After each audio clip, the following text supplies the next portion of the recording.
अगर काफ़ी सालों बाद भी कोई रिलैप्स हो सकता है तो उसकी क्या वजह हो सकती है? अगर 10 साल नशा छोड़ने के बाद, अच्छी ज़िंदगी गुजारने के बाद भी कोई रिलैप्स हो सकता है, अगरचे उसका इम्कान बड़ा कम होता है, क्योंकि जितना वक्त रिकवरी में गुज़रता रहता है तो वापस नशे में पड़ने का जो इम्कान भी कम होता रहता है।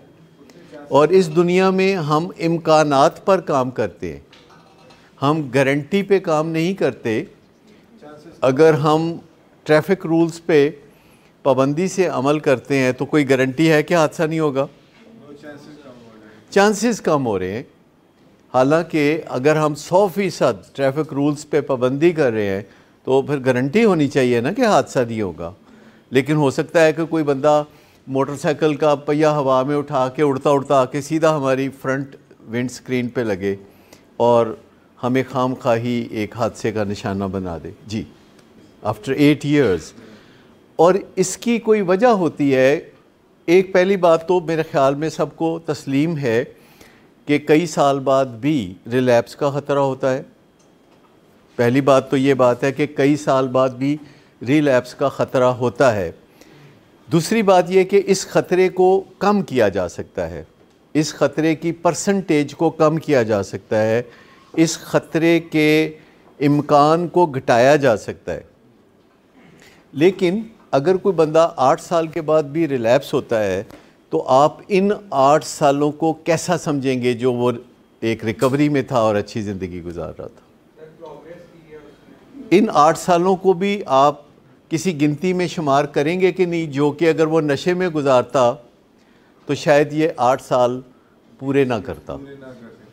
ठीक, लेकिन अगर वो फिर रिलैप्स हुआ है तो उसके पास फिर एक नए सिरे से अपॉर्चुनिटी है कि वन मोर टाइम उसको कंफर्म हो गया कि ओहो मैं फिर गलती कर गया। कई वजूहात हो सकती हैं। पहली बात तो ये है कि हो सकता है कि वो अपने आप को बिल्कुल ऐसी एक्टिविटीज़ से उसने अलग कर लिया हो जो कि रिकवरी की एक्टिविटीज़ होती हैं, जैसे कि 12 कदमों की मीटिंग या थोड़ी बहुत काउंसलिंग या सेल्फ़ स्टडी। देखें, आप चाहें तो अपनी रिकवरी के लिए गूगल पे अपने स्मार्टफोन पे बहुत सारी सेल्फ़ स्टडी कर सकते हैं। अपने मुतल्लिका बातें ढूंढ के कागज़ पे प्रिंट लेके या प्रिंट लिए बगैर उनको पढ़ सकते हैं। तो अगर कोई बंदा बिल्कुल एहतियात छोड़ देता है, ये एक बात जो कि शायद आप सुन ना सके हों, मैं चाहूँगा कि ज़रा ऊपर आवाज़ में बताएं, खड़े होकर बता दें। 5 साल मैंने रिकवरी अपनी चलाई, शानदार रिकवरी।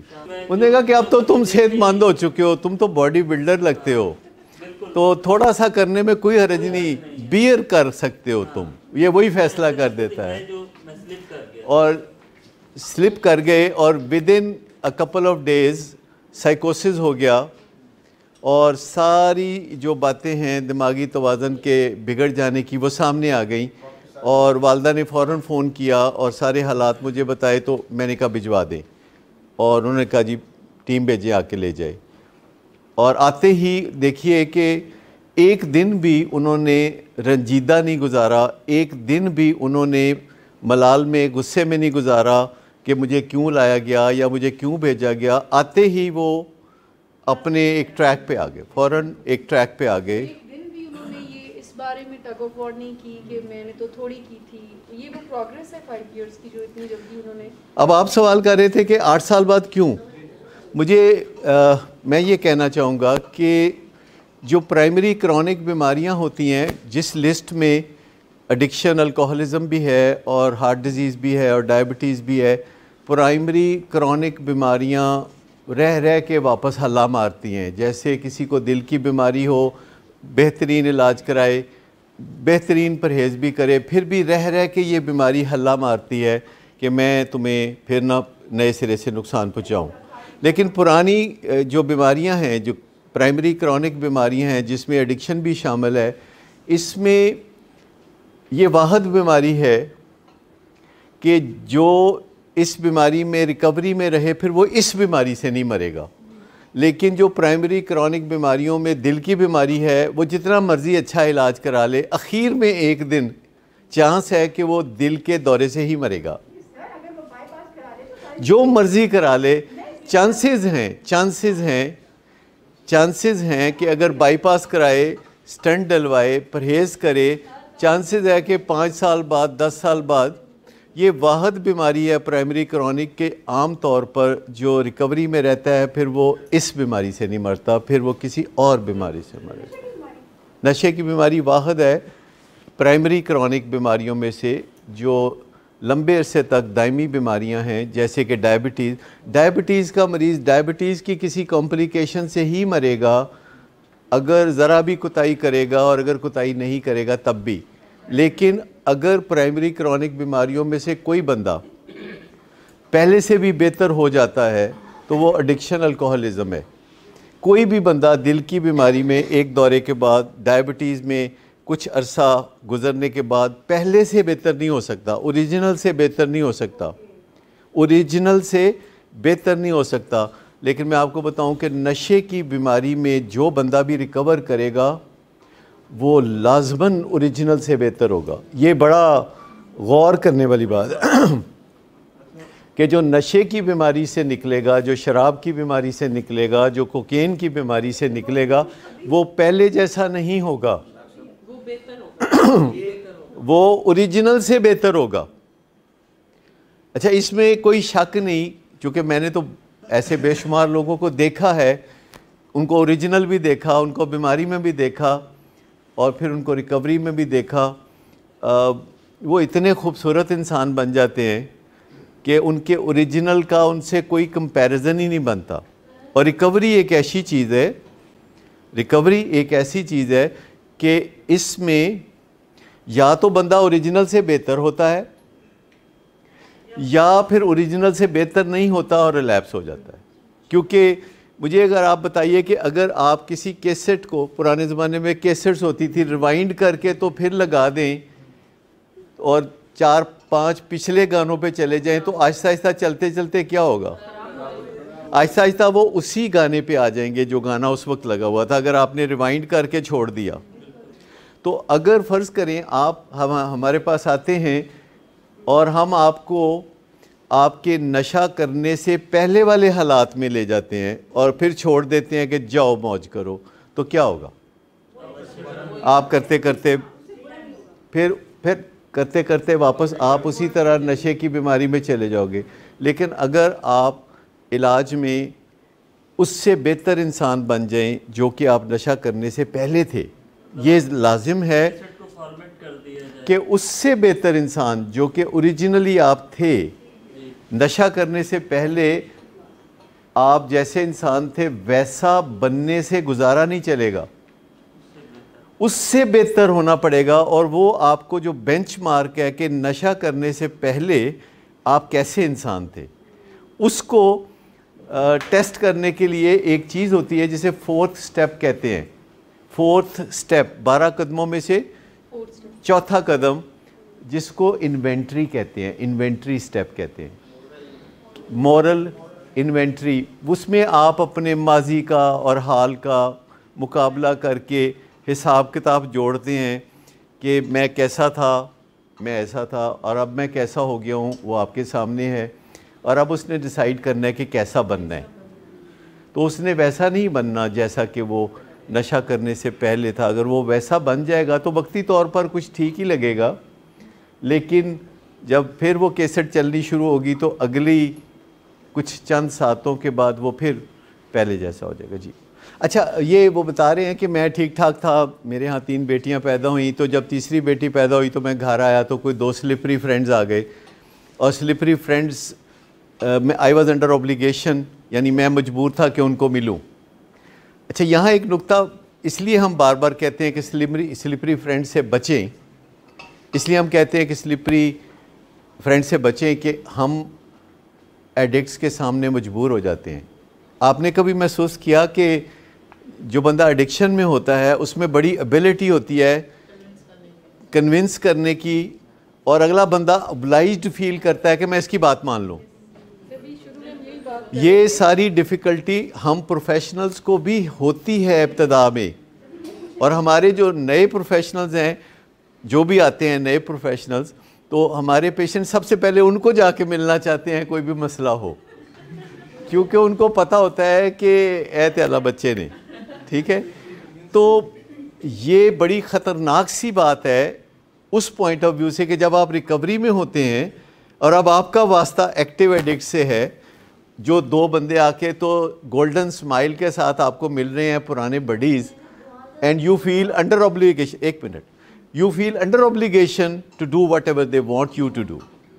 और ये जो डेंजर है, ये जो ख़तरे का निशान है, इसको पहचानना चाहिए कि मैं ठीक ठाक चल रहा हूँ और ठीक ठाक चल सकता हूँ, लेकिन अगर मैं स्लिपरी फ्रेंड्स के काबू आ गया तो वो कुछ करके छोड़ेंगे मेरा, क्योंकि वो सेहतमंद हो गया हुआ है ना। वो जो रिकवरी वाला है वो सेहतमंद हो गया है, और वो जो एक्टिव एडिक्ट है वो खाली अपनी सलाहियतों पे बातचीत नहीं कर रहा, उसने ड्रग जो कर रखी है। मुझे बताएं कि अगर कोई फास्ट बॉलर हो और उसने ड्रग कर रखी हो तो फिर वो कैसा फास्ट बॉलर है? फिर तो वो इधरों विकटा उड़ाएगा, फिर उधरों विकटा उड़ाएगा। ये आप समझ लें कि जो बंदा रिकवरी में होता है उसका भी अब कोई मुकाबला नहीं है उस बंदे से जो एक्टिव एडिक्शन से है, उसको उससे बचने की ज़रूरत पूरी की पूरी है। और मैं आपको बताऊं कि आपका काफ़ी एक्सपीरियंस होगा और हमारा भी एक्सपीरियंस है काफ़ी इस बात का कि बंदे को जान छुड़ाना मुश्किल हो जाती है या नहीं ऐसी बात जी? हाँ, बहुत दफ़ा, क्यों नहीं, मतलब 42 साल हैं तो शुरू के सालों में यकीनी तौर पर ज़्यादा और अब निस्बतन कम, क्योंकि इतनी खूबसूरत स्माइल होती है, इतनी चार्मिंग पर्सनैलिटी होती है और इतनी ज़बरदस्त स्ट्रेटजी होती है। स्ट्रेटजीज़ जो हैं बना के लाए एक बंदा जो बहुत अच्छा लगता है। क्योंकि मैं आपको बताऊं कि ये कोई कुदरत की बात है कि जब ये अपने चेहरे पे वो गोल्डन चार्म लाते हैं ना, जब ऐसे करके झटक के बाद, तो पले पले जड़े ने ना फिर रह जाते, ठीक है। अच्छा, वो जब फिर स्माइल करते हैं और फिर उनकी जो हिकमत अमलियाँ जो बड़ी सॉलिड हैं, जो कि अरसा दराज तक काम करती रही हैं। भाई जिस बंदे को लो चाहो पैसे कढ़ा लो, जिस बंदे पुलिस को लो पैसे कढ़ा लो। आपने कभी देखा किसी और बंदे ने चौक में पुलिस के सिपाही से पैसे निकलवाए हो? मैंने अपनी आंखों से देखा है कि एक बंदा मोटरसाइकिल आया, पुलिस ने उन्हें रोकया, कुछ चलान करने ली, थोड़ी देर पिछों पुलिस वाला 500 का नोट कट के उन्हें दे रहे के जा। वो जो मैं बात कह रहा ना कि जो माओं को डिफ़िकल्टीज़ होती हैं, जो बीवियों को डिफ़िकल्टी होती है, जो वालिद को डिफ़िकल्टी होती है, जो दोस्त अहबाब को और हमसायों को डिफ़िकल्टी होती है, जब कोई आपका वास्ता किसी ऐसे बंदे से पड़ जाता है जो एडिक्शन में है और उसने आपसे कोई काम करवाना है, ਤੁਹਾਡੇ हथों अनेबलिंग करवानी है, कोई ਤੁਹਾਡੇ हथों कोई काम कराना है उन्हें, और उसको वो सारे तरीके आते हैं जो लोगों से काम लेने के तरीके होते हैं। He is a very good manager. बहुत सारे मरीज़ मुझे बताते हैं कि अगर उन्होंने किधरों ड्रग ना मिले तो सीधे पुलिस स्टेशन जाके ते SHO को ले लेंगे। Can you believe that? इन्ना हौसला बंदे दा कि मूँह चुक के थाने जाके ते कहता है कि मैनू इसलिए नहीं तो मैं फुड़क के मर जाऊँगा इतने तेरे सामने, मैं हुणे फटाफट दे दो मैंने जी। नहीं नहीं नहीं, वैसे ही, मतलब वैसे ही कटसी से जैसे अगर आप किसी घर में दरवाज़ा खड़का के कहे 3 दिन का भुखा कुछ खुआ दो मैनू, तो mostly you will get food. अगर आप में इतनी हिम्मत है कि आप किसी का दरवाज़ा नॉक करके कहें कि जी मैं भुखा थे मैनू खाना खुआ दो, चंगे भले सूटिड बुटिड आदमी को जाके किसी के घर बैल देवे तो जी मैं वैसे देखने सूटिड बुटिड हाँ लेकिन मैं भुखा, तो चांसेस है कि लोग आपको खाना खिला देंगे। बड़ी हर्डल ये है कि क्या आप बैल देते हैं कि नहीं देते। आप में से कितने लोग हैं जो तजर्बतन बैल दे के गुलबर्ग में किसी के घर जाके आप में से ये कह सकते हैं कि मैंने खाना नहीं खाया हुआ, मुझे बड़ी भूख लगी है, आपके घर से गोभी गोश्त की स्मेल आ रही है तो मुझे खाना खिला दे। आप कर सकते हैं। आप में से कोई, आप देखिए पेशेंट्स की फैमिली में से एक भी हाथ नहीं उठा, पेशेंट्स ने हाथ उठाया, because they can do it. ये जो असर्टिवनेस की ट्रेनिंग होती है इसमें ये करना पड़ता है। मैंने ये ट्रेनिंग्स की हुई हैं कि लॉरेंस गार्डन में अजनबी लोग बैठ के पिकनिक मना रहे हैं और मैं जाके कह रहे हैं बिरयानी बहुत अच्छी है, थोड़ी सी बिरयानी खिला दें। वो तो चोरी छुपे खा दिया हमने। नहीं, बता के तो नहीं खा सकते ना आप शादी। बच्चे से पूछ के नाम के शादी की दिए तो प्यो के दाए तो माँ के दिए। अच्छा, अब मैं आपको सिर्फ ये बता रहा हूँ कि जो आप लोग अनेबलिंग करते हैं उसमें हम इसीलिए आपको कसूरवार नहीं समझते कि एडिक्शन में इतनी चालाकियाँ आ जाती हैं, क्रिएटिविटी आ जाती है कि बंदा चक्कर दे ही देता है जिसको देना चाहिए, अपने आप को भी दे देता है और किसी को भी दे देता है। लिहाजा जब आप रिकवरी में हैं तो अब आपको समझ लगी कि उस बंदे से बचने की कितनी ज़रूरत है कि जो अभी भी एक्टिव एडिक्शन में है, और ये आपने अपनी जान बचानी है। क्योंकि जो ही आपने उसके साथ हेलो हाय कर ली और आपको लगता है कि हेलो हाय बस करके मैं निकलना, तो फिर आप निकल नहीं सकते। फिर वो अपनी वो स्माइल लाएगा। असल बात यह है कि अपनी जो वल्नरेबिलिटी है, एक्चुअली माँ बाप ये पसंद नहीं करते कि हमारा बेटा जो है अपनी वल्नरेबिलिटी जाहिर करे। आप ये चाहते हैं कि हमारा बेटा कहे कि मैनू हुण कोई ख़तरा नहीं, मैं बिल्कुल नशे तो हज़ारा मील दूर हाँ, तुसी बेफिक्र हो जाओ।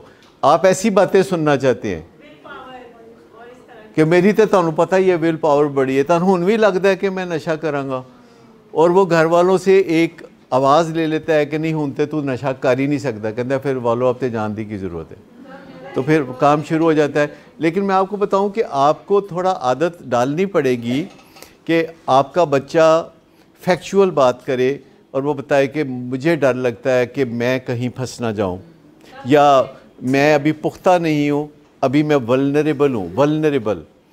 और एक दफ़ा जो ड्रग्स के अंदर फंस गया बंदा वो वल्नरेबल है। यानी जब वो कभी ड्रग्स नहीं करता था तो वो फंस गया ना, और अब तो उसने वो घर देख लिया, अब तो वो जायका चख लिया, तो वो वल्नरेबल है। पहले तो बात यह है कि जो बात भी हम बार बार कहेंगे वो हो सकती है, पर हर बात नहीं, जो होने वाली बात होगी वही होगी ना। अगर आप अपने बच्चे को कहो कि अगर तुम चाहो तो उड़ सकते हो, यू कैन, तो वो तो नहीं उड़ सकता। और वो मोटिवेशनल स्पीकर आमतौर पर लोगों को इस तरह की बातें कहते हैं। मोटिवेशनल स्पीकर्स जो हैं आमतौर पर इस तरह की बातें उन लोगों को कहते हैं जिनके दिल में ख्याल होता है कि मैं कुछ नहीं कर सकता, तो उनके लिए ये बात वर्क करती है कि उनको कहा जाए कि यस यू कैन। लेकिन अल्टीमेटली जो बंदा भी कोई काम करना चाहता है उसे वो काम सीखने की भी ज़रूरत होती है, खाली विल काफ़ी नहीं, स्किल भी चाहिए। देखिए, जब आपके बच्चे ये कहते हैं या किसी के भी बच्चे ये कहते हैं कि मुझे डर लगता है कि कहीं मैं रिलैप्स ना हो जाऊं, या कहीं मैं स्लिप ना हो जाऊं, या कहीं मैं गड़बड़ा के गिर ना जाऊं, दोबारा उस धंधे में ना पड़ जाऊं, तो ये पॉजिटिव है। पहला सवाल है कि क्यों पॉजिटिव है, क्यों पॉजिटिव है ये? क्योंकि जो भी बच्चा ये कहेगा तो आप उसे जवाबन क्या कहेंगे कि फिर तुम अपने उस सिस्टम से जुड़े रहना जिसने तुम्हें इस गड़बड़ से निकाला है। लेकिन अगर वो ये कहते दोनों मिलके कि अम्मी बेफिक्र हो जाओ, भूल जाओ, सोचना भी ना, हौसला ही ना रखो, अगर वो ये कहते दोनों कि हम दोनों जो हैं नशे से कोसों मील दूर हैं, हज़ारों मील दूर हैं, नहीं, पर why don't you find out? पहली बात यह है, आज मैं अपने दो छोटे भाइयों के पास बैठा था तो अमेरिका के सदर की बात हो रही थी जो कल चेंज हुआ है, तो ओबामा की बात आई, तो एक छोटे भाई ने कहा कि 60 साल का है, उसको फिर एक मौका मिलना चाहिए दोबारा सदर बनने का, क्योंकि वो बड़ा अच्छा सदर था। तो मैंने कहा नहीं, उनके आइन में दोबारा सदर बनने का नहीं है। पर मैंने कहा 60 साल का नहीं लगता, 55 साल का होगा।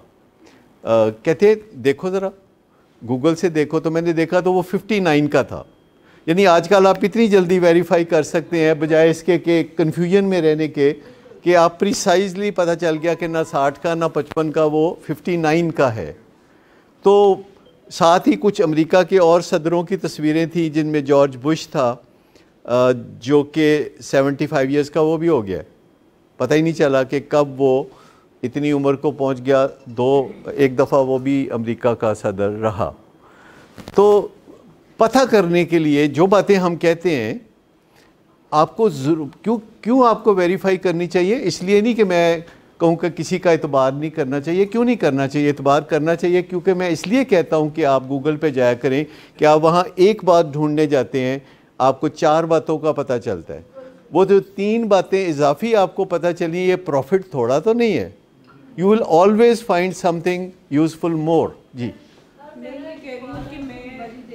जी अच्छा जी जी आप बात कीजिए। अगर जब इसको ये ज़्यादा इस कंडीशन में आता है तो वो लोगों से या आगे भी से मांगने जाए वो अपने नुकसान ज़्यादा करता है, अपने घर का खर्चा वो ज़्यादा करने पड़ता है। उसमें मेडिसिन के अलावा उसकी काउंसलिंग में वो काउंसलिंग मदद देती।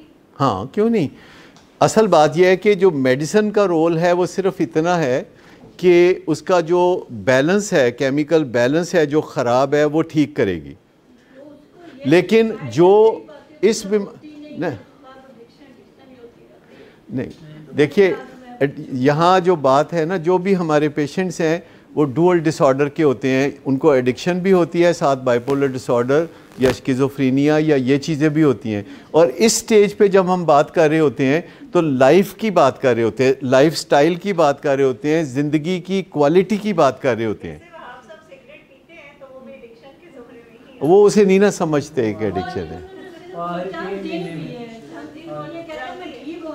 नहीं नहीं, ठीक होने के लिए सिगरेट पी रहा हूँ, ठीक होने के लिए। लेकिन मैं आपको बताऊं कि इस स्टेज से जो बात होती है वो आपकी और हमारी ज़िंदगी की बात हो रही होती है, और आपकी और हमारी ज़िंदगी को बेहतर बनाने की बात हो रही होती है। आपसे हम सीख रहे हैं और हमसे फिर आप सीखते हैं। अच्छा, वो जो कहता है ना अंकल वहाब जो बात करते हैं ना, उसकी वजह और है। वो कहते हैं मैनू ले जाओ। जब वो उन्होंने आज का इधर से एंटी हो रहे, क्या लफ्ज़ बोला था आपने? वालिदैन को एंटी कर रहे हैं। अच्छा, आप में से किसी का ख्याल है कि वालिदैन को एंटी करते हैं? आपका कोई ख्याल? क्योंकि अगर एंटी करना हो तो फिर हम उनको ज़रा अलहदा बिठा के कर लें एंटी, क्योंकि जो भी बातें वो हमारे से करना चाहते हैं ना, हम हमेशा उनको कहते हैं कि इस फोरम पे बात करें, ताकि पंचायत में बात होगी और सबके सामने बात होगी तो कारआमद बात होगी। तो हम किसी के वालिदैन को उसकी औलाद के एंटी कैसे कर सकते हैं? कोई कर सकता है? मतलब नॉट पॉसिबल। कई दफ़ा तो हम वालिदैन के साथ ऐसी बातें करते हैं, कहते हैं असी मुजरम हो गए। कई दफ़ा क्योंकि कई दफ़ा बातें हो रही होती है तो वालिदैन को लगता है कि पता नहीं साड़ा कोई कसूर है। तो कसूर कोई नहीं होता। अक्सर वालिदैन का इस बात में कोई कसूर नहीं होता कि उनका बच्चा नशा करने लगा है। लेकिन जब नशे की बीमारी आती है तो वालिदैन जैसे हैंडल करते हैं सिचुएशन को, उसमें कसूर होता है। यानी हो सकता है इस बात में कोई कसूर ना हो कि घर में कोई आग लग जाए, इसमें आपका कोई कसूर ना हो, बिजली के तार शॉर्ट हो गए या सुई गैस का कोई मसला हो गया तो आग लग गई, पर अब आपने उसे हैंडल कैसे किया है इसमें तो कसूर हो सकता है ना, एडिशनल नुकसान में। तो जो एडिशनल डैमेज नशे की बीमारी आने के बाद हुआ, जिसमें आप छोटे छोटे ऐसे इक़दामात करते रहे या नहीं करते रहे जिससे कि बीमारी बहुत बढ़ गई, और उनको हम माइक्रो एडिक्शंस कहते हैं। यानी जब हमारा बच्चा एक मैक्रो एडिक्शन में होता है, मैक्रो एडिक्शन वो होती है जिसकी पुकार पै जाए, पुकार समझ दो। मैक्रो एडिक्शन वो होती है जिसका रौला पै जाए, रौला नज़र आने वाली। मैक्रो इस तरह अखा नाल देखो, अखा खोलो तो नज़र आ जाए। माइक्रो का मतलब है कि माइक्रोस्कोप लगा के अगर आप देखेंगे तो पता चलेगी कि जब बच्चा मैक्रो एडिक्शन में होता है तो वालिदैन माइक्रो एडिक्शन में चले जाते हैं, जिसमें सबसे जो ख़तरनाक बात है, वैसे तो सारी ये उसमें ख़तरनाक हैं, वो अवॉइडेंस है। अवॉइडेंस यानी सिचुएशन को अवॉइड करना, किसी तरह सिचुएशन को फेस नहीं करना, कोप नहीं करना, कल पे डालना, परसों पे डालना, वक्ती डंग टपाऊ पॉलिसी पे चले जाना, इसको एक्सपीरियंशियल अवॉइडेंस कहते हैं। अच्छा, जो लोग ये नहीं करते उनकी एडिक्शन की बीमारी घर में ही काबू में आ जाती है। और उसके दो तरीके हैं, वो कहते हैं एक्टिव कोपिंग। एक्टिव कोपिंग जो लोग करते हैं, और बहुत थोड़े लोग होते हैं, 4% फैमिलीज़ हैं जो कि एक्टिव कोपिंग करती हैं और ऐसे फटाफट दिनों में मसला हल कर लेती हैं अपना। और वो एक्टिव कोपिंग क्या है? एक्टिव कोपिंग के दो हिस्से हैं। एक ये है कि वो इस मसले के बारे में सोचने से भागते नहीं हैं, इस मसले की तकलीफ़ को फ़ील करने से भागते नहीं हैं। और दूसरी बात ये कि जो अमली इक़दामात हैं, ये जो एक्टिव कोपिंग के दो हिस्से हैं, सोच का हिस्सा जिसे हम कॉग्निटिव कहते हैं कि क्या उन्होंने अपने जहन की तवानाइयाँ, सलाह मशवरे अपने अंदर सोचना वो शुरू किया कि नहीं। और दूसरी है बिहेवियरल कोपिंग। बिहेवियरल कोपिंग का मतलब है कि उठ के भज दौड़ जो करने की ज़रूरत है वो की कि नहीं। तो ये जो एक माइक्रो एडिक्शन है, फिर और माइक्रो एडिक्शन सबसे बुरी ये है। फिर इसके बाद नंबर आता है रिस्पॉन्स परसिस्टेंस। रिस्पॉन्स परसिस्टेंस का मतलब ये है कि एक मौके पे एक काम किया, उसका कोई फ़ायदा नहीं हुआ, फिर उस मौके पे वही काम करें। आप इसकी कोई मिसाल दे सकते हैं कि आपने कोई सिचुएशन देखी घर में बच्चे की नशे की बीमारी की वजह से, उस सिचुएशन का कोई आपने एवं ही टोटका हल तलाश किया। मिसाल के तौर पर आपने कहा कि तैनू घरों कढ़ देंगे, तू बाज आ जा, तू ठीक नहीं होता, तैनू घरों कढ़ देंगे, तो वो असर ही कोई नहीं होता वो ते। अच्छा, 15 के दिन बाद फिर आप कहते हैं तैनू घरों कढ़ देंगे, मतलब पहले कोई फ़ायदा नहीं होया, अब दोबारा फिर और कोई नहीं, तैनू एक दिन घरों कढ़ देंगे। मतलब ये जो बार बार एक ही काम करना विच डज़ नॉट वर्क, यानी इसको इंसैनिटी भी कहते हैं कि doing the same thing and expecting the different results each time.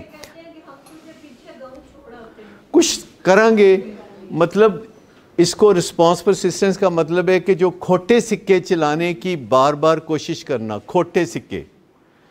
इसके अलावा एक माइक्रो एडिक्शन है, ऐने नहीं ठीक होना। घर में बैठे हुए लोग हैं, बुज़ुर्ग बैठे हुए हैं, कोई चाचा मामा को फूफो, कोई कह रहा है कुछ करिए ऐदा, कुछ ना करिए ऐदा, कुछ एनू इंज करिए, कुछ इंज करिए, तो भी चिक बंदा ऐने नहीं ठीक होना, कह के तो उठ के टुरता होंदा। ठीक, तो ये जो एक तरीका है नेगेटिव अप्रेजल, यानी हर वक्त नतीजा निकालना, कुछ नहीं होना। मतलब कई लोग होते हैं वो जब भी आप बात करेंगे ना, आप कहेंगे जी मैं कोई नया कारोबार शुरू करना, कुछ नहीं होना। हाँ, वो ये नजूमी टाइप, मैं तो पहले ही कहता सी। कई लोग होते हैं वो स्टार्ट में होपलेस करते हैं, वो कहते मैं तो पहले ही कहता सी, तुहानू किवें पता लगा सी, पहले ही कह देता जी। बहुत सारी बातें लोगों ने वो पुराने ज़मानों से सीखी हुई हैं। एक वो वारिस शाह का भी शेर लोग बोलते हैं कि यानी वारिस शाह जो बुरी आते हैं वो नहीं जाती, पावें पोर पोर करके काट दो। तो इस तरह से, हालांकि हर कोई आपके इर्द गिर्द जो दुनिया में ज़िंदगी गुजार रहे हैं, आप उनको बदलते हुए देखते हैं। बहुत से लोग होते हैं जो जवानी में कुछ और होते हैं, बुढ़ापे में कुछ और होते हैं। बहुत लोग हैं जो आपके सामने हज करके आते हैं तो बदल जाते हैं, कोई उम्रा करके आता है तो बदल जाता है, कोई तबलीगी जमात में जाके बदल जाता है, कोई किसी दोस्त से मिलता है तो बदल जाता है। तो ऐसा होता रहता है जी। ना तो हम तो रोज़ ये बात कहते रहते हैं कि जो लोग ड्रग्स में आते हैं उनका जो करैक्टर है वो उसकी वजह से नहीं आते। करैक्टर डिफेक्ट्स बाद में जमा होते हैं जब वो ड्रग्स के अंदर उछल कूद जारी रखते हैं। जो लोग ड्रग्स में जाते हैं उसकी सिंपल एक वजह है कि उनका मूड ख़राब रहता है। अच्छा, अब अगर कोई बंदा जिसका मूड ख़राब रहता है और वो मूड ख़राब करके फिरता रहता है तो वो मूड ठीक करना चाहेगा ना। मूड हमारा बहुत बड़ा मसला है। हमारे जो जिस्मानी दर्दें हैं उनकी निस्बत हमारा जो मूड का मामला है, ख़ास तौर पर डिप्रेशन का मामला, ये बड़ा संजीदा मामला है। और इसकी तरफ वो जो सिर्फ 20-25 साल पहले शुरू की गई है, जो इमोशनल डिसऑर्डर्स हैं। पहले अमूमन ये समझा जाता था कि जो बुरे लोग होते हैं वो नशा करते हैं, इस तरह की बहुत सारी बातें मशहूर थी। लेकिन असल में जो साइंटिफिक रिसर्च से सामने आया वो ये आया कि किसी भी किस्म का बंदा जिसका मूड ख़राब रहता है वो नशे की ज़िंदगी का आगाज़ कर सकता है। अब किन फैक्टर से फ़र्क पड़ेगा कि एक बंदा है जो कि मूड ख़राब रहता है और वो डॉक्टर है या नर्स है और वो एनेस्थीसिया डिपार्टमेंट में है और उसके पास जो टीके हैं वो नारकोटिक के टीके हैं, उसके पास बेहोश करने वाले टीके हैं और वो काफ़ी ढेर सारे हैं और उन्होंने वो समझदा कि मैं मालक हाँ इन्हां दा। तो एक दिन उसकी तबीयत बड़ी ख़राब है, मूड बड़ा ख़राब है, उस तो बीवी नाल लड़ाई हो गई, उस तो होर मूड ख़राब हो गया। तो अब वो डॉक्टर है, उसको पता है मैनू की कहना है दवाइयां ने, मैं तो डॉक्टर हाँ। क्योंकि अगर तुसी अपना कुत्ता आप पालिया है तो तुहानू तो नहीं लगेगा ना मैनू वड्डेगा, कभी भी नहीं लगेगा तुहानू। अपना कुत्ते के बारे च बंदे नू बिल्कुल शक नहीं होता कि मैनू वड्डेगा। लिहाजा डॉक्टर कहता है ये 2 गोलियाँ, ये टीका या ये चीज़ मैं कर लेता हूँ। तो डॉक्टर्स इस तरीके से बहुत बड़ी तादाद में इसलिए कि उनके कब्ज़े में है। इसी तरह पुलिस वाले, उनके कब्ज़े में बहुत कुछ होता है, उनकी कस्टडी में उनके पास मौजूद होता है। और लोग भी जो एयरपोर्ट पे कस्टम्स में काम करते हैं या उनके दोस्त, वो भी तो उनके भी कस्टडी में होता है। आपको पता है कि जो सरकारी मुलाजम होते हैं वो एक दूसरे के साथ वो बहुत कोऑपरेट करते हैं, उनका बड़ा भाईचारा होता है कि अगर कोई एक बंदा महकमा औकाफ में ग्रेड 18 का अफसर है और एक बंदा एयरपोर्ट पे कस्टम में 18 का अफसर है तो महकमा औकाफ वाला भी उन्होंने रिक्वेस्ट कर सकता है, तो वो उन्होंने बोतल भिजवा सकता है तो नाल कह सकता है कि अच्छा तुसी महकमा औकाफ वाले हो तो मज़ार ते जाके मेरे लिए दुआ कर देना। यही हो सकता है ना कि वो कहते जी मैं महकमा औकाफ वाला जी। हाँ, ये सिचुएशन हमने देखी है कि जितनी दवाई हम आपको देते हैं तो वो कोई ख़ास असर नहीं करती। इसका मतलब ये है कि फॉर ए लॉन्ग टाइम आपका ड्रग्स का और बाइपोलर डिसऑर्डर का मसला है अनट्रीटेड रहा है, तो अभी आपका जिस्म उन दवाइयों के काबू नहीं आता जो कि आपको दी जाती हैं। और प्लस आपके जो फड्डेबाजियाँ हैं वो पता है आप स्टाफ के साथ जो कुछ करती हैं, लड़ाई झगड़े, उससे भी फिर नींद नहीं आती। मुझे बताएं उस बंदे को नींद आएगी जो झगड़ा करे? जो भी झगड़ा करे उसको नींद आएगी? झगड़े तो फ़ौरन बाद नींद आएगी। अच्छा, झगड़ा किस गल तो होंदा है? एवं कोई निक्की जी गल तो कि मैं दवाई दो, मैं नींदर नहीं आ रही, नहीं तो मैं शीशे तोड़ देंगी, नहीं तो मैं फिर तुहाडा मुँह तोड़ देंगी। अच्छा, अब पता नहीं अब शीशे तोड़ना ज़्यादा बड़ा मुश्किल काम है या मुँह तोड़ना ज़्यादा, यही कहती है ना? मुँह करीब हो तो मुँह को ज़्यादा ख़तरा, शीशा करीब हो तो शीशे को ज़्यादा। और फिर तीसरी बात होती है कि मैंने बर्गर मंगा के दो। अच्छा, मुझे बहुत प्यारी लगती है ये बच्ची, कल मेरी इससे काफ़ी बातें हुई हैं, बहुत अच्छी बच्ची है और आप देखेंगे कि अनकरीब ये कितना ज़्यादा प्रोग्रेस करेगी क्योंकि ये बात को इस बीमारी की हालत में भी समझती है। तो मैंने कल इसको एक बात समझाना चाहिए, याद है आपको? मैंने बात समझाई, मैं कहा देखो लड़ाई डाल के बर्गर नहीं मिल सकता। कहती है क्यों? मैंने कहा अगर आप लड़ाई डालोगे और आपको हम बर्गर देंगे तो बाकी मरीज़ क्या करेंगे? लड़ाई डालेंगे। तो मैंने कहा कि ये काम हम नहीं कर सकते, हमारी मजबूरी को समझो कि जब आप लड़ाई डालती हैं कि बर्गर दो, ये मंगा के दो, फिर वो कहती है कि मैनू जिंदगी च कदी किसी ने ना कीती नहीं सी। हाँ, समझती बहुत है बातें, बहुत she is very wise otherwise. अच्छा, नहीं आप कुछ और मतलब समझे, मेरा वो मतलब नहीं था। अच्छा, उन्होंने कहा कि मेरी किसी ने गल मोड़ी नहीं सी कदी। अच्छा, ये बात तकरीबन आप सब भी कह सकते हैं कि हमारी बात कभी रद्द नहीं की गई। ज़्यादातर का आपका तजर्बा ये है क्योंकि मेरे देखने में आया कि बड़ा मुश्किल होता है कि किसी एडिक्ट को नो कहें, नो, ये बड़ा मुश्किल होता है, ये एक बड़ा सीखने वाला काम है। मतलब इसमें कई फैक्टर हैं, नहीं एडिक्ट की बात भी है, बच्चे को नो कहना भी मुश्किल है, पर अगर बच्चा एडिक्ट हो तो और मुश्किल है। लेकिन कोई एडिक्ट हमारा बच्चा ना हो तो उसको भी नो कहना बड़ा मुश्किल है। ये मैं आपको बताऊं, बड़ा मुश्किल है।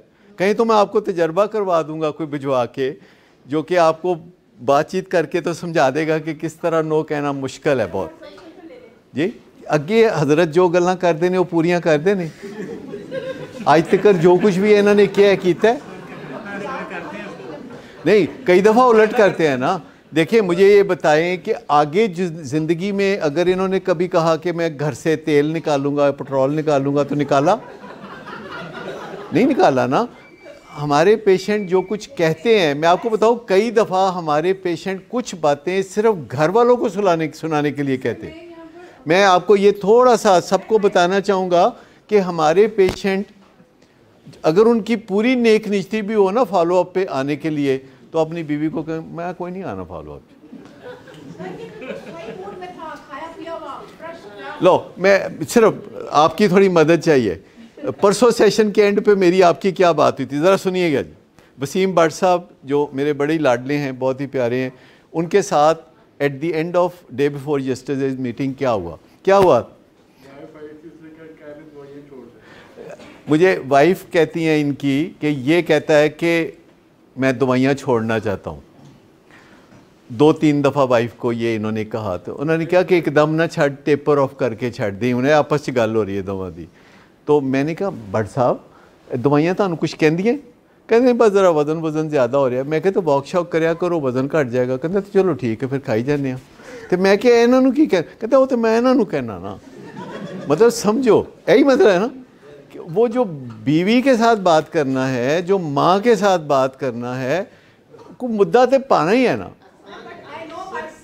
देखो पाकिस्तान बनने से पहले यहाँ अमृतसर और लाहौर करीब करीब 2 शहर थे, और अमृतसर के लोग अक्सर उनको कोई काम होता था तो वो लाहौर आया करते थे। जैसे गुजरांवाले के लोग लाहौर आते हैं, तो वो आमतौर पर सरदार जी होते थे, तो वो सड़क पे जब चलते थे लाहौर की तरफ पैदल ही चल पड़ते थे।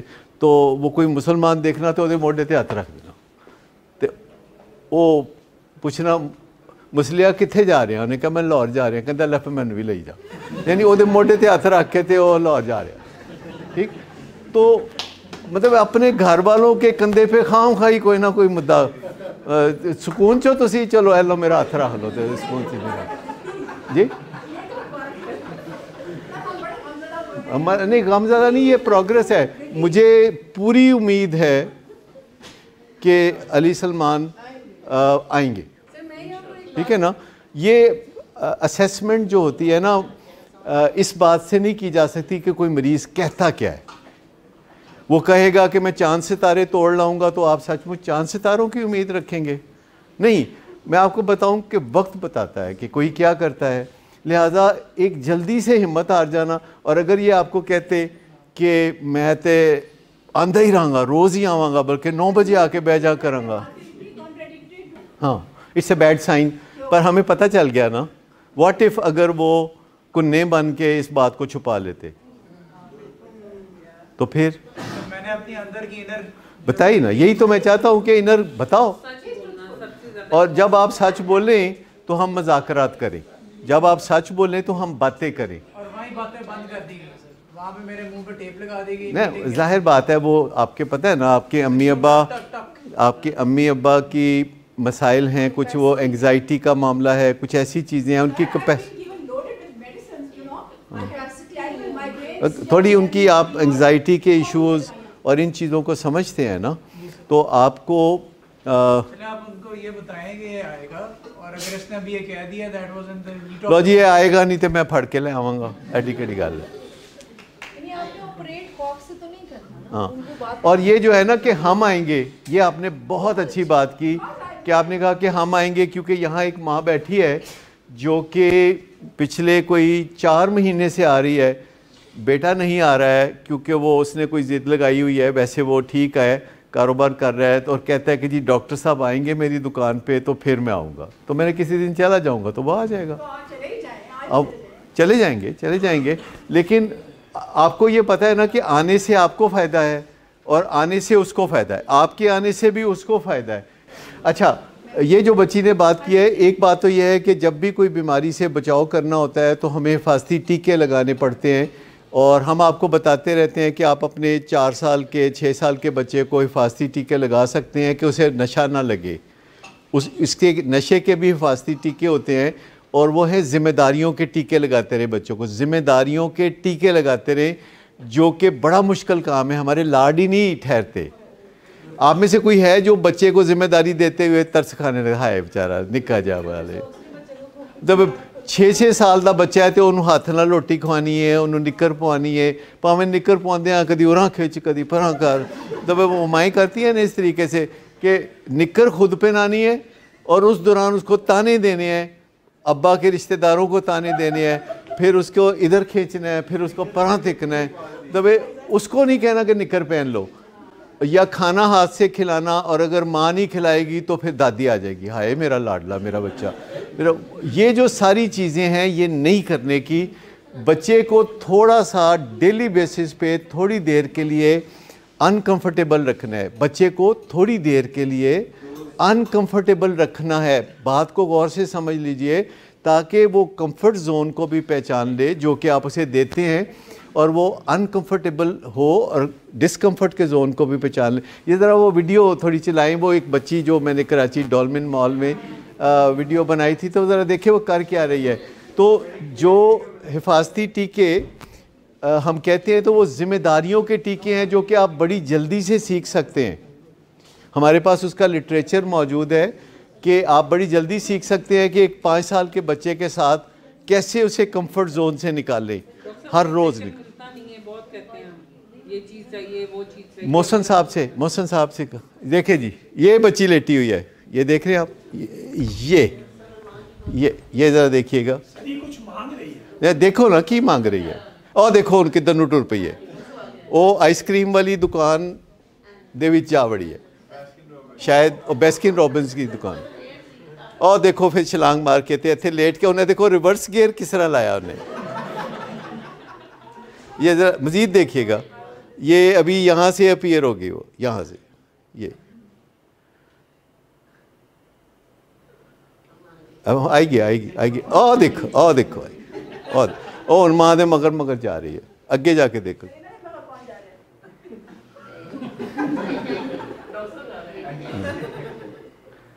अच्छा वो देखो जाके माँ को दोबारा उसने पकड़ लिया, ये माँ का बुरका पकड़ा है, और ये फिर कलाबाजी पीछे की तरफ लगा के फिर फर्श पे तड़पेगी, ये आओ देखो, और फिर मगर टुर पई, माँ छड़ के फिर टुर पई है, क्योंकि माँ को शेम फील हो रही है कि यहाँ के लोगों ने देख लिया है तो अब मैं आगे निकलूँ ताकि यहाँ के लोग मुझे कुछ कहें ना कि माँ के हो जाइए। और देखो ओ जी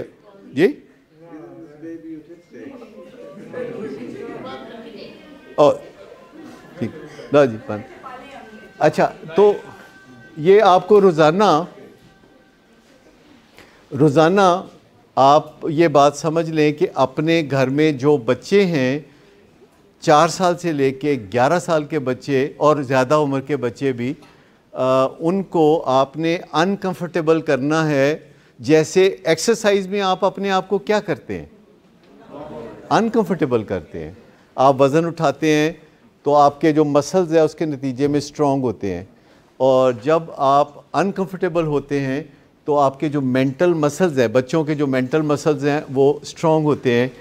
और जब 12 साल से ऊपर के बच्चे हो जाते हैं तो उनका प्रॉब्लम है फ़न आफ्टर फ़न आफ्टर फ़न। वो कहते हैं कि अच्छा पहले खाना खा लेते हैं, फिर आइसक्रीम खा लेंगे, फिर कॉफ़ी खा लेंगे, फिर हैंग आउट करेंगे, और वालिदैन ये अलाउ कर देते हैं जी। हाँ दी फ़न आफ्टर अगले दिन है ना, तो फ़न आफ्टर फ़न वाली बात तो ठीक है, ये 5-7 दिन का वक्फा तो आना चाहिए था ना उसमें। अगर मुझे बताइए आप में से कितने हैं जो पहले 10 दिन के बाद रेस्टोरेंट जाते थे, फिर उन्होंने 4 दिन के बाद रेस्टोरेंट जाना शुरू किया, फिर रोज़ाना जाना शुरू कर दिया। ठीक, तो ये जो चीज़ें हैं ना कि आप क्या तरजीह देते हैं, जब भी खाना खाना हो बाहर का खाएं कि घर का खाएं, ये तरजीह देते हैं, पर खाते बाहर का है। तो मैं आपको बताऊं कि वो जो खाना आपको मिलता है जो कि रेस्टोरेंट से मिलता है, ख़ास तौर पर जो फास्ट फूड रेस्टोरेंट से मिलता है, वो साइंटिफिकली डिज़ाइंड खाना होता है कि आपके टेस्ट बड एक्टिव हो जाएं, आपके टेस्ट बड एक्टिव हों। वो साइंसदानों ने उसका फार्मूला ऐसा बनाया होता है कि आपके टेस्ट बड यानी जो जायके की हिस्से हैं वो जागती हैं उससे, और आपको उसका बड़ा मज़ा आता है, और फिर आपको घर के खाने का मज़ा बिल्कुल नहीं आता। और कभी कभार बी जंक फूड जो है वो कभी कभार भी ठीक नहीं है, क्योंकि ये कंफ्यूज करता है। अगर आप मंगल वाले दिन अपने बच्चे को एक चीज़ से मना करते हैं और बुध वाले दिन वही चीज़ अलाउ करते हैं और जुमेरात जुमा हफ्ता फिर मना करते हैं और इतवार को फिर अलाउ करते हैं, तो ह्यूमन ब्रेन इज़ कंफ्यूज्ड। याद रखें कि आपकी बातचीत में जो कि आप अपने बच्चों के साथ करते हैं, क्लैरिटी होनी चाहिए। बच्चों को पता होना चाहिए कि इस बात का जवाब क्या मिलेगा और आपको उस बात पे जम जाना चाहिए जो बात ठीक है। जो बात ठीक नहीं है उस पे आपको नो नहीं कहना चाहिए, उस पे आपको यस कहना चाहिए। लेकिन जो बात ठीक नहीं है उस पे अगर आपने एक दफ़ा कह दिया कि नो, अब देखिए इस बच्ची के साथ हमें काफ़ी डिफ़िकल्टी पेश आई, क्योंकि वो उसका माइंड है कि मेरी बात मानी जानी चाहिए, मेरी गल क्यों नहीं मान दे। और हो सकता है कि इनके घर वालों ने कहा कि डॉक्टर साहब मंगवा दो, बर्गर मंगवा दो। एक एवरेज फैमिली जो है वो हमेशा कहेगी कि डॉक्टर साहब बर्गर ही है ना विचों। लेकिन मैं आपको बताऊं कि ये जो इनोसेंट चीज़ों में छुपी हुई चीज़ें होती हैं उनको देखना चाहिए। अब देखिए कि अली सलमान ने कहा कि मैं फॉलोअप पे नहीं आऊँगा, इंस्टेड मैं कुरान पाक की तिलावत करूँगा। मुझे बताइए कि एक एवरेज माँ बाप ये सुन के नॉकआउट हो जाएंगे कि नहीं? नॉकआउट हो जाएंगे ना। कहना उनकी का ये बच्चा नेक ही बहुत हो गया है, उन बच्चे का की करिए। ठीक है, तो कई दफ़ा हम कहते हैं ना अच्छी अच्छी बातें नहीं करनी। कभी कभी आपने सुना है जो हम कहते हैं कि बच्चा बहुत ही अच्छी गल्ला करे ना, काकर नहीं अच्छी अच्छी गल्ला नहीं करनिया, अच्छी गल्ला नहीं करनिया, आज नहीं करनी। ये तो डिपेंड करता है घर वालों के कंफर्ट लेवल पे। मेरी सलाह घर वालों को ये है कि चौकीदारा ना करे।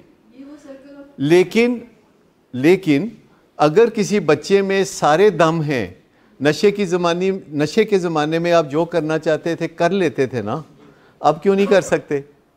नशे के ज़माने में वालिदैन को कायल कर लेते थे ना, तो अब भी कायल करें। उन्हें समझाएं कि जी कोई ख़तरा नहीं है, मैं बस ये बाहर थोड़ा चहलकदमी कर रहा हूँ, लेकिन ख़तरा तो फिर भी होता है।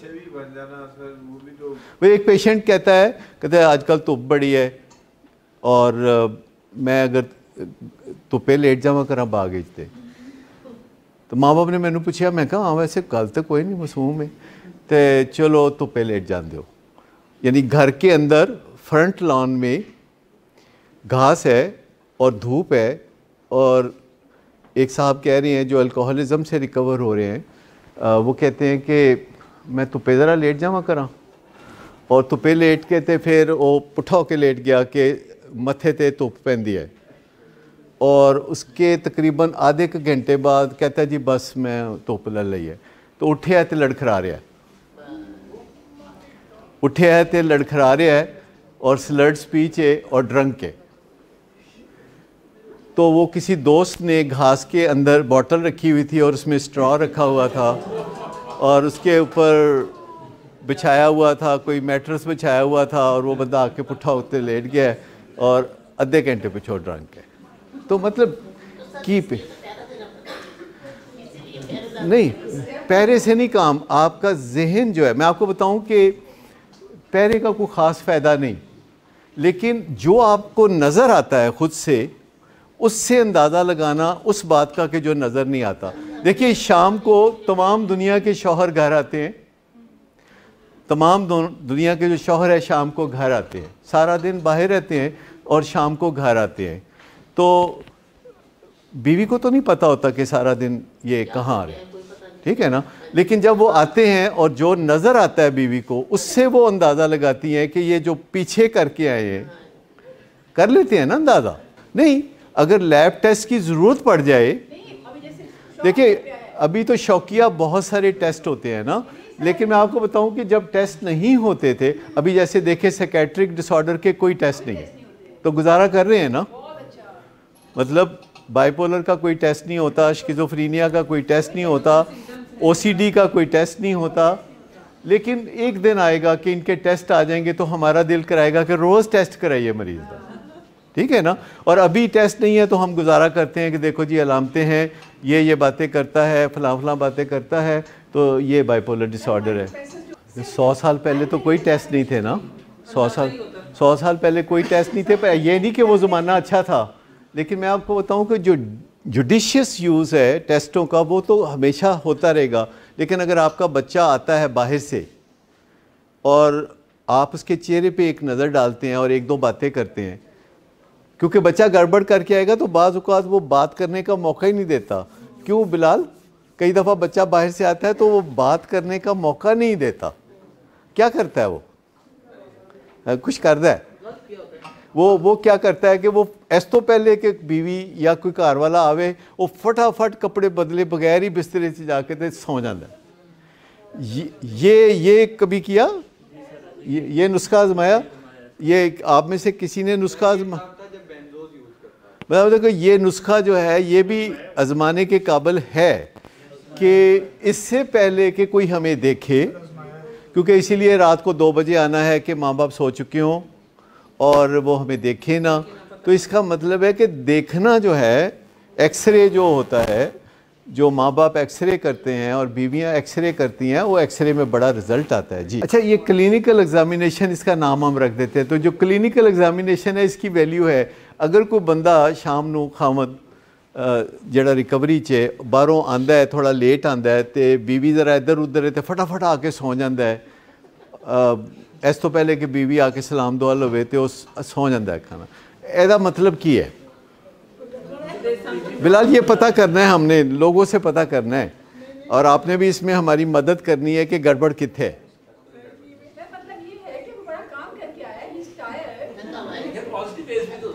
हाँ देखो ना, वो पॉजिटिव गल्लां भी तो होंदियां ना। सलमान, तो तुहाडा की ख्याल है कि जड़ा काली काली आके राती 1:30 बजे काली काली आके ते बीवी दे मिलन तो पहले ही बिस्तरे ते जा पवे और अपने कमरे च भी ना सोवे, ऊपर वाले कमरे च जाके सोवे और कवे कि नीचे वाले कमरे में सफोकेशन बहुत होती है जी? वो कह रहे हैं दाल में कुछ काला है, दाल में कुछ काला है। अच्छा, अब जब पूछा जाता है तो कहते जी इसे टेस्ट कर लो, तो ये टेस्ट कर लो। और आपको पता होगा कि इन टेस्टों का मामला ये है कि इंटरनेट पे आपको जाके तो आप पता करें तो वो आपको बताएंगे कि अगर आपने चर्स पी है और अब आप चाहते हैं कि आपके टेस्ट में चर्स ना आए बल्कि शलजम आ जाए, गोभी आ जाए, अदरक आ जाए, तो उसके लिए आप ये करें। ठीक है, ऐसी चीज़ें बहुत सारे नुस्खे इधर उधर पर। लिहाजा जो भी पेशेंट ये कहता है कि तुसी मेरा टेस्ट करा लो, तो इसको उसकी नेक निजती ना समझा जाए, क्योंकि टेस्ट कराना किसका प्रेरोगेटिव है? ये तो डॉक्टर की बात है कि डॉक्टर जब हिम्मत हार जाता है, असूलन यह है कि जब डॉक्टर की बस हो जाती है तो कहते जी टेस्ट करा लो। ठीक है, तो ये पेशेंट का तो नहीं ना काम कहे कि जी मेरा, क्योंकि जरा अग्गल वांडी है कहता है एडवांस ची कि मेरा टेस्ट करा लो, ऐसा मतलब है कि फिर तो है गल। ठीक है, किसी ने भी कभी ये नहीं कहना मेरा टेस्ट करा लो। ठीक है, तो ये बात जो है ये जी नहीं ये क्यों कहता है, पहले ही क्यों कहते हैं मेरा टेस्ट करा लो? मतलब अगर कराना होएगा तो होते नहीं है आप सबके टेस्ट, आपके टेस्ट होते हैं। जो कहते हैं ना मेरा टेस्ट करा लो, मेरा टेस्ट करा लो, कई दफ़ा हम सोचते हैं कि आप ही तो कह रहे हैं मेरा टेस्ट करा लो, तो ऐसा ना कराओ। आपको पता है कि मोटरवे पे लिखा होता है ना कि आगे कैमरा है, इस तरह दी गल्लां लिखियां होंदियां, कई दफ़ा कोई कैमरा नहीं होंदा, वो एवं लिख छड़ते हैं अगे कैमरा है। तो वो हमारे भी 100 तरीके जी। लेकिन आपको ये बात समझ में आ गई है कि आपको ख़तरा क्यों है स्लिपरी फ्रेंड से? क्योंकि आप ड्रग के बगैर हैं और वो ड्रग के साथ है। तो जो बंदा ड्रग के साथ हो उसके पास कुछ एक्स्ट्रा चालाकियाँ मौजूद हैं उसके एमुनिशन में, यानी आपके पास खाली पिस्तौल है, उसके बाद गोलियों से भरा हुआ पिस्तौल है। तो हाँ, वो तो अलग बात है, लेकिन जब आप रिकवरी में चले जाते हैं तो आपके अब वो लोग जिन्होंने नशा छोड़ा हुआ है तो वो तो स्लिपरी फ्रेंड्स नहीं है ना, जो 12 स्टेप के होते हैं या AA के या NA के होते हैं। तो आपको तो ढूंढ के ऐसा बंदा ढूंढना चाहिए कि जिसने आपसे पहले नशा छोड़ा था और वो मुश्किलात को जानता है जो कि आपने अभी फेस करनी है।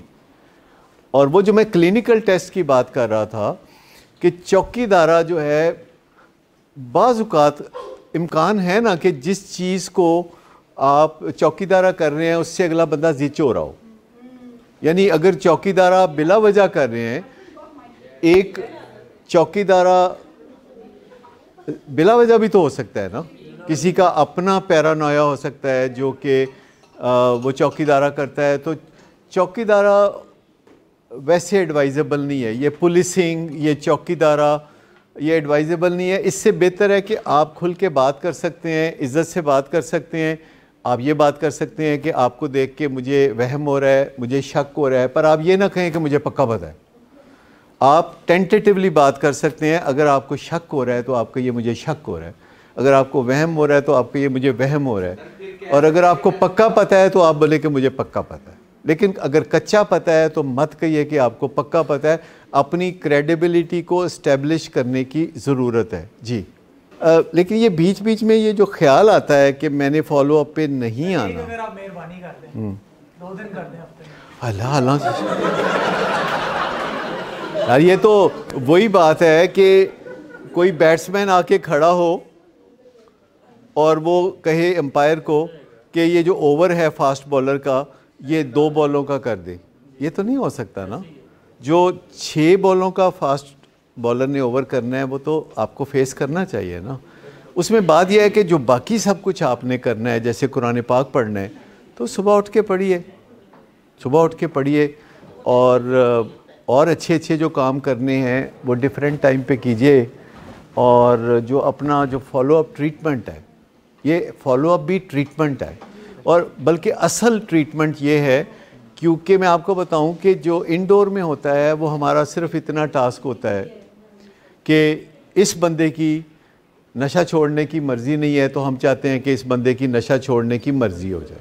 यानी जो पहला बड़ा टास्क होता है कि जो बंदा नशा छोड़ना ही नहीं चाहता वो कन्वर्ट हो जाए और वह नशा छोड़ने पे तैयार हो जाए। अब आगे सीखे कि कैसे।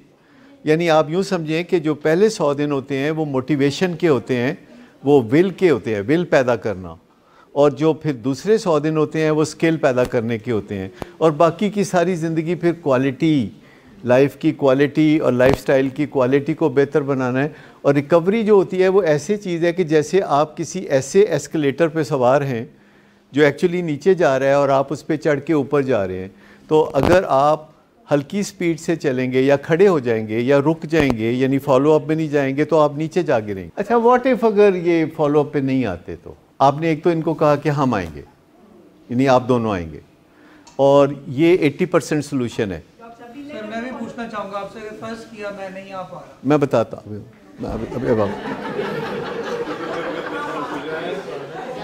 मैं ये कह रहा हूँ, देखिए मैं पेरेंट्स से मुखातब हूँ। मैं ये कह रहा हूँ कि अगर बेटा या खामद या बीवी, हूएवर इज़ हियर, अगर वो फॉलो अप पे नहीं जाता, फॉलो अप पे नहीं आता और फैमिली फॉलो अप पे आती है उसी जज्बे के साथ, तो ये 80% ऑफ द सोल्यूशन है। 80% सोल्यूशन समझे हो गया। क्योंकि अगर फैमिली आती रहेगी और बेटा नहीं आएगा तो कुछ ही दिनों में बेटा आएगा। नहीं जाएगा, स्लिपरी फ्रेंड में भी नहीं जाएगा, क्योंकि उसको पता है कि मेरे माँ बाप जा रहे हैं, अगर मैं स्लिपरी फ्रेंड में गया तो फिर मुझे टीम से उठवा दिया जाएगा। ठीक, आपको पता है ना कि वो, उसको पता है कि आप आते हैं और उसने आपको कोई ख़ास मना भी नहीं किया, ख़ास मना भी नहीं किया। हाँ, लाहौर आके तो सर में दर्द शुरू हो गया। ये दर्द वो था जो बाज़ बीवियां शाम को दुपट्टा बांध लेती हैं खामद के आने के टाइम पे कि मेरे सर में, ये है वो वाला सी। आपको ये भी तो होगा ना कि पता नहीं कि परोठे पक रहे नहीं होते। हाँ, ये भी तो हो रहेगा, ये भी तो ख्याल आएगा। अच्छा, लेकिन अगर आप नहीं आएंगे और वो आएंगे तो 2 चीज़ें हो सकती हैं कि वो आएंगे और आप नहीं आएंगे, तो आप नशा तो नहीं करेंगे और रोज़ उनको कहेंगे तुसी खाम खाई जाते हो, देखो मैं तो कोई नशा नहीं कर रहा। तो ये एक फ़ायदा हो गया कि आप नशा नहीं करेंगे। दूसरा ये कि आप नशा करेंगे। अगर वो आएंगे और आप नहीं आएंगे और किसी स्लिपरी फ्रेंड्स के पास जाएंगे तो नशा करेंगे, तो फिर भला की होएगा, फिर भला की होएगा। जी टीम आएगी, फिर आपको टीम आएगी, हेल्प करेगी हाँ और ले आएगी आपके घर। हाँ, तो फिर फ़ायदा, फिर फ़ायदा करूँगा ही नहीं। नहीं, वो फ़ायदा है कोई तो जी, वो आप साहब तुसी दसो कोई फ़ायदा है फिर? मतलब ये ट्रीटमेंट को, फॉलो पे आऊँगा सर, मैं बता ट्रीटमेंट को जो फ्लॉन्ट करना है, क्योंकि ये ट्रीटमेंट में एक के स्टेप के बाद अगला स्टेप होता है और अगले स्टेप के बाद एक अगला स्टेप होता है। आपको पता है कि व्हाट इफ स्टेप्स होते हैं? व्हाट इफ का क्या मतलब है भला? व्हाट इफ जी, व्हाट इफ अगर ऐसा हुआ और अगर वैसा हुआ तो क्या रेडीमेड उसका मंसूबा मौजूद है ना, उसका सलूशन मौजूद है। अब हम एक hyper text follow up plan लिख रहे हैं जो कि इंटरनेट पे आ जाएगा, तकरीबन 15 दिन में इंटरनेट पे आएगा। हाइपर टेक्स्ट प्लान क्या होता है? हाइपर टेक्स्ट प्लान होता है कि व्हाट इफ़ प्लान, कि व्हाट इफ़ अगर आपका बच्चा कहता है कि मैं फॉलो अप पे नहीं जाऊंगा बल्कि मैं कुरान पाक पढ़ूंगा, तो then what do you do? आपको बताया जाएगा कि आप ये कीजिए। फिर आगे होगा कि व्हाट इफ़ अगर आप ये करते हैं तो वो स्लिपरी फ्रेंड्स में चला जाता है। व्हाट इफ़ अगर वो स्लिपरी फ्रेंड्स में नहीं जाता? दोनों में फ़र्क है ना। अगर वो स्लिपरी फ्रेंड्स में नहीं जाता, नशा नहीं करता, तो फिर इसका मतलब है कि एक्शन कुछ और होगा। तो व्हाट इफ़ प्लान सबको पता होना चाहिए ना। आपको कभी कभी हैरत होती है आपको कि कुछ बातें होती हैं जो आपको लगता है कि हमें आपसे छुपा लेनी चाहिए, ऐसा लगता है ना, लेकिन हम यहाँ खड़े होकर बता रहे होते हैं। कभी कभी आपको भी लगता है कि ਇਹ ਗੱਲਾਂ ਤੇ ਪ੍ਰਾਈਵੇਟਲੀ ਸਾਨੂੰ ਦੱਸਣੀਆਂ ਚਾਹੀਦੀਆਂ ਸਨ, ਇਹ ਬੱਚਿਆਂ सामने करके तो पेपर ही आउट करता है। लेकिन आपको पता है कि क्यों ऐसा करते हैं? क्यों ऐसा करते हैं कि जो भी बात होती है सबके सामने ही कर देते हैं। आजकल एक होने वाले मियाँ बीवी, अभी यानी मियाँ बीवी बने नहीं, आजकल ये भी एक रिवाज है कि शादी से पहले ही काउंसलिंग शुरू कर देते हैं, लड़ना झगड़ना भी शुरू कर देते हैं, एक दूसरे से गिले शिकवे हो जाते हैं साल डेढ़ साल बाद।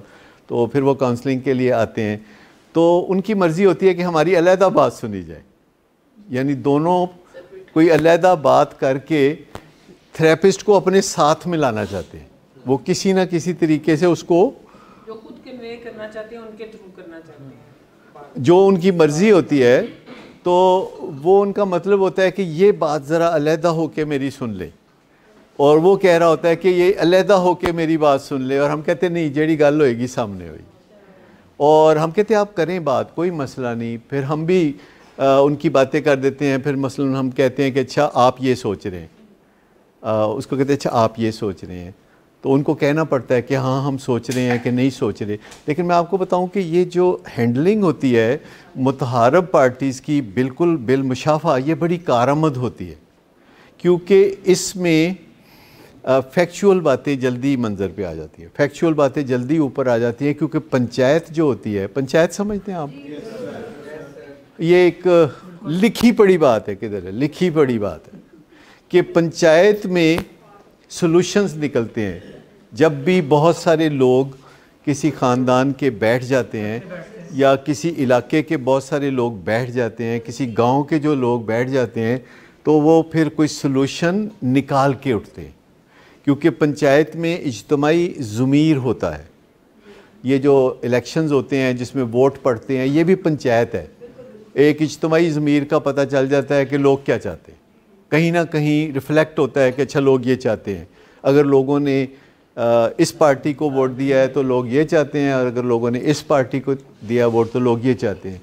तो फिर आपका जो है दिल क्यों नहीं चाहता, मैं अब असल सवाल की तरफ आया हूँ आखिर में, कि आपका ये दिल क्यों नहीं चाहता कि आप यहाँ आएँ फॉलो अप सेशन में, यानी ये जो ट्रायंगुलर सेशन है, आपका दिल क्यों नहीं चाहता यहाँ? सर मेरा दिल बिल्कुल चाहता है कि मैं आऊँ, बिल्कुल चाहता है जी जी, मगर मुझे लगता है कि मैं बहुत लैग बिहाइंड कर रहा हूँ लाइफ में। अब मैं नए सिरे से विलिंग वेज को ने मुझे मतलब मैं अब एक और आपका हाल है कि अगर अब भी आप विलिंग वेज आएंगे तो मज़ीद लैग बिहाइंड करेंगे। मुझे लग रहा है कि अगर ये है ना, ये वो चाहते हैं कि एक तो मेरा टाइम ज़ाया होया नशियाँ च, तो अब मेरा जो टाइम ज़ाया होगा वो विलिंग वेज में आने से। किसी का एक्सपीरियंस है कि विलिंग वेज में आने से उसका टाइम ज़ाया हुआ हो? नहीं हुआ। हमने गेन किया, बल्कि बहुत कुछ देखिए ये डॉक्टर साहबा बैठी हैं, बड़े अरसे से आती हैं, ये ख़ुद प्रैक्टिस करती हैं, पेशेंट्स को देखती हैं और बड़े शौक़ से आके तो कंसिस्टेंसी के साथ सेशन में आती है। डेफिनेटली कोई मसला हल होता होगा तो तभी आते हैं ना। मुझे मैं चाह रहा हूँ कि आप अपने दिल की बात कर दें, आप अपने दिल की बात कर दें। अच्छा, व्हाट इफ़ अगर हम हसन अमजद की ड्यूटी लगा दें कि आपको लेके आना है, अगर फ़र्ज़ करें हम लगा देते हैं, मैं वैसे हाइपोथेटिकली कह रहा हूँ। सर देखें, मैंने करनी तो आखिरकार वो है जो मैंने ज़िंदगी में बड़ी सा ढीठ ज़िंदगी गुजारी है, मतलब बड़ी ढीठ ज़िंदगी कहते हैं मैंने गुजारी है। अपनी ढीठ अपनी कहते हैं ज़िंदगी च अपनी मर्ज़ी की है मैं हमेशा। It's about time that you change it, क्योंकि रिस्पॉन्स परसिस्टेंस है ना। देखो मैं वो जो बता रहा था कि एक लड़की लड़का काउंसलिंग के लिए आ रहे हैं, तो काफ़ी वक्त गुजर गया है उनको आपस में मिलते जुलते, और वालिदैन को भी पता है, वालिदैन के अप्रूवल से वो मिलते जुलते हैं और उनके वालिदैन को ठीक लगता है रिश्ता। लेकिन यकायक अब लड़की का ख्याल है कि इस वजह से या उस वजह से उसको इस रिलेशनशिप से निकल जाना चाहिए, और वो वजूहात माकूल नहीं हैं। और आधे शहर को पता है कि वो एक कमिटेड रिलेशनशिप में है, आधे शहर को ये पता है, और आफ्टर थॉट है ये। कई दफ़ा इंसान कोई चीज़ हासिल करना चाहता है पर उसको पता नहीं होता कि जब वो चीज़ हासिल होगी तो उसे कैसा फ़ील होगा। लड़का हर रोज़ ये कहता है कि कहीं तुम मुझे छोड़ के ना चले जाना,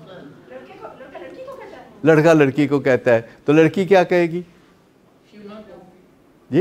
नहीं, वो इरिटेट हो जाएगी। नहीं, उसको पता चल जाएगा, उसको ये मज़ेदार लगेगा कि एक लड़का ऊंट पहाड़ के नीचे आया हुआ है।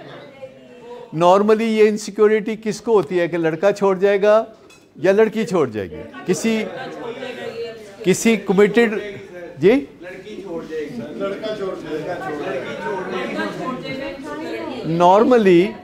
नॉर्मली ये होता है कि लड़का जो है वो छोड़ के जाएगा। अमूमन लड़कियां जो हैं एक कमिटेड रिलेशनशिप से बगावत नहीं करती। लेकिन व्हाट इफ अगर कोई लड़का कहना शुरू कर दे कहीं तुम मुझे छोड़ के चली तो नहीं चाहोगी? मैं बता रहा हूँ ना कि अगर ये लड़का कहेगा तो लड़की को कितना मजा आएगा। और वो बार-बार वही लुत्फ उठाने के लिए बार-बार उससे वो सुनती है, क्योंकि ये कितना अच्छा लगता है कि मतलब कोई लड़का मुझे कह रहा है, ठीक है। तो लड़के को क्या करना चाहिए? ये कहना छोड़ देना चाहिए। चल लड़की जब पूछती है ना कि कैसे हो, तो लड़का कहता है बस ऐसे ही हूँ, बस ठीक हूँ।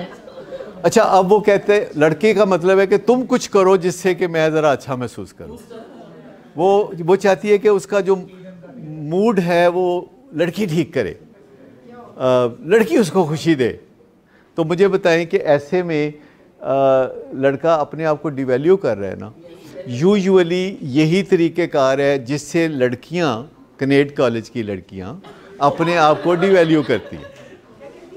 डिवैल्यू करती कि शुरू में पल्लू नहीं पकड़ाती, 6 महीने की मिन्नतों के बाद वो टेलीफोन देती हैं अपना नंबर, और उसके बाद 6 महीने और गुजरते हैं तो फिर वो अपनी वैल्यू ख़राब कर चुकी होती है। फिर वो कॉल करती हैं तो लड़का उठाता नहीं, कॉल बैक कोई नहीं करता। वो तोहफ़ा देती हैं तो लड़का आराम से पी जाता है, मतलब जो अबन कोई तोहफ़ा नहीं देता। और फिर शादी होती है और बुरे दिन आना शुरू हो जाते हैं, और फिर वही जो घंटों बाहर खड़ा होता था कनेड कॉलेज के, वो मेडिकल कॉलेज में। अच्छा, आपको भी पता ही है।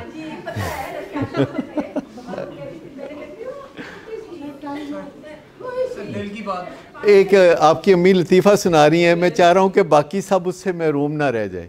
ज़रा सुनाइए ये लतीफ़ा। नहीं उनके भारा ते ना पाओ, जो तुम कह ही देता ये आज ऐसी फरमाइश कर ही देती है। वो मैं ही सुना देता हूँ अगर आप नहीं सुना चाहते। वो लतीफ़ा ये है, तमाम मेडिकल कॉलेजों में ये लतीफ़ा है कि जब पहला साल होता है मेडिकल कॉलेज का, जिसमें को एजुकेशन में आते हैं, लड़कियों के कॉलेज से लड़कियां आती हैं, लड़कों के कॉलेज से लड़के आते हैं। तो पहला साल जो होता है ना, तो उसमें लड़कियां बहुत फूफा में होती हैं, परों पे पानी नहीं पड़ने देती, लड़के बहाना ढूंढते हैं कोई बात करने का ऐसा, और एवं इधर उधर कह देंगे कि जी मैं वो पसंद करता हूँ, उस लड़की को पसंद करता हूँ। फिर वो कोई जाके उस लड़की को कहता है कि जी वो कह रहा था, कहते कौन है वो ऐसी जो बात, बड़ा गुस्सा करके तो फिर उसको ऐसे घूर घूर के देखना। और फिर पहला साल इस तरह गुजर जाता है, तो दूसरा साल हाँ बताओ अच्छा बाकी का आप सुना देना। लेकिन बात यह है कि 5वें साल तक लड़की फिर पूछ रही होती है कि कहाँ है वो, कौन सा बिजनेस। मेरा रियल एस्टेट डे वन से तो नहीं हो सकता। पहली बात तो यह है कि ना ही रियल एस्टेट बिज़नेस कोई ऐसा है कि आज आप जाएं और कल सवेरे आप स्टार्ट कर लें, ऐसा तो कोई भी नहीं है ना। तो इसके लिए 6 महीने की मुद्दत मुकर्रर कर देते हैं। 6 महीने बाद आप रियल एस्टेट का कोई बिज़नेस करना चाहें तो अपने फॉलोअप को जारी रखते हुए कर लीजिए। और सर सेकेंडली 30 डेज जो मेरे यहाँ पे लगे हैं वो एडजस्ट करवाएं आउटडोर में। ना यार इस तरह दियाँ गल्लां नहीं ना। अगले 2-3 दिन 4 दिन हम थोड़ी एक्सरसाइज करते रहेंगे कि आप आएँ। और एक छोटा सा रीज़न मैं आपको बताऊं कि अगर आप आएंगे तो मुझे बहुत अच्छा लगेगा। ठीक है, थैंक यू वेरी मच जी, बहुत शुक्रिया।